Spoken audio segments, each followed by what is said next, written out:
Poďte sa so mnou pozrieť, ako vyzerá cesta krvi v našom darcovskom centre nemocnice Bory. Ako prvé sa darca registruje na našom webe.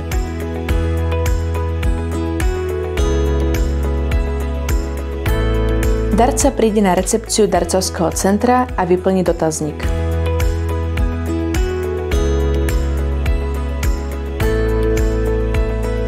Nasleduje predodber, pri ktorom darcovi sa určí orientačne krvná skupina a vyšetrí sa hladina hemoglobínu.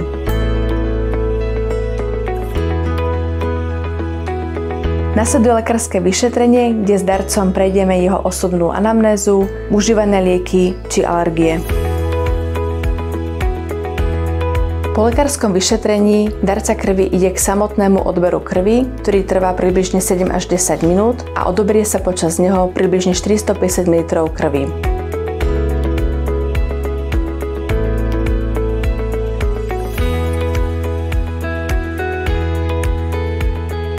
Milí darci, ak sa rozhodnete darovať krv, odporúčame deň pred odberom krvi sa vyhnúť veľkej fyzickej námahe, posilovni, vyhnúť sa konzumácii alkoholu, mastným ťažkým jedlám, dopriete si dostatočne kvalitný spánok a nezabudnúť deň odberu sa poriadne naraňajkovať. Odporúčame sladké raňajky, napríklad vianočku s džemom, ovsené vločky, ovocie či zeleninu.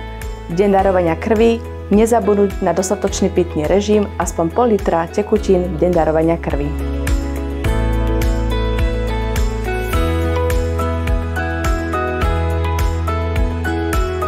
Ak všetko prebehne bez komplikácií, darca sa môže občerstviť a objednať na ďalší odber. Muž môže darovať celú krv 4-krát do roka, žena 3-krát do roka. V prípade splnenia podmienok na darovanie trombocitov ponúkame aj túto možnosť v našom darcovskom centre. A čo sa deje so samotnou krvou po odbere? Krv putuje do spracovateľského centra, kde prebieha ďalšie spracovanie.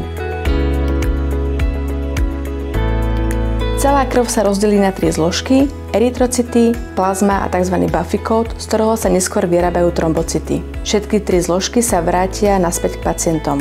Jeden darca vie zachrániť 3 ľudské životy.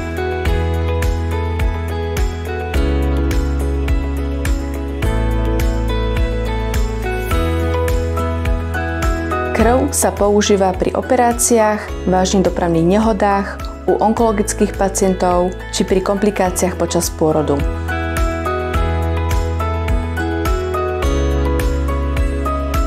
Ďakujeme, vaša krv zachraňuje ľudské životy.